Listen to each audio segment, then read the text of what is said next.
네, 마약 투약 혐의로 재판을 받고 있는 황하나 씨가 지난 2015년 경찰 수사망을 어떻게 빠져나갔는지가 의문이었는데 경찰이 이에 대한 수사 결과를 내놨습니다.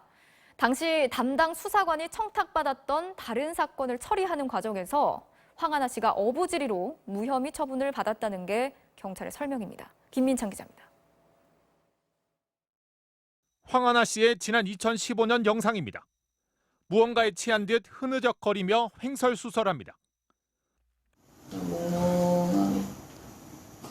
몽롱해. 저 끝단도 막 이렇게 보이고. 이렇게 두꺼비 VIP. 최근 경찰 수사 결과 당시 황 씨는 최소 3차례 필로폰을 투약한 것으로 드러났습니다. 그런데도 서울 종로경찰서는 왜 황 씨에게 무혐의 처분을 내렸을까? 해답은 당시 사건을 담당했던 박모 경위에게 있었습니다.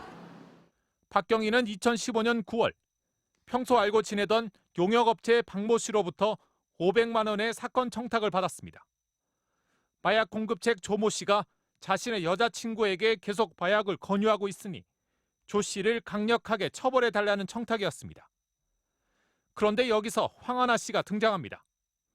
조 씨는 황 씨로부터 마약을 받아 판매하는 공급책이자 함께 마약을 하던 사이였습니다. 당시 종로경찰서 진흥팀이었던 박경희는 이 내용을 직접 수사하겠다고 보고합니다. 지휘부는 마약 수사팀이 아닌 진흥팀 직원이 사건을 수사하는 데 의구심을 표했지만 박경희는 재벌 자녀들이 연루될 수 있다며 안심시켰습니다.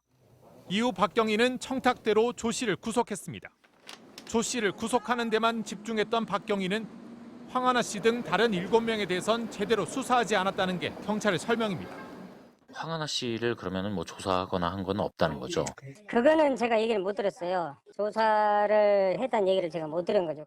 경찰 관계자는 당시 박경희는 조 씨를 구속하고 사건 청탁자의 여자친구를 무혐의 처리하는 게 목적이었다며 황하나에 대한 수사 의지가 전혀 없었다고 말했습니다.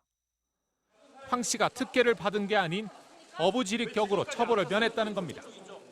황 씨가 직접 청탁한 정황을 찾아내지 못한 경찰은 박경희를 직무유기와 뇌물수수 등의 혐의로 송치하고 당시 지휘부에 대해서도 감찰을 요구할 계획입니다. MBC 뉴스 김민찬입니다.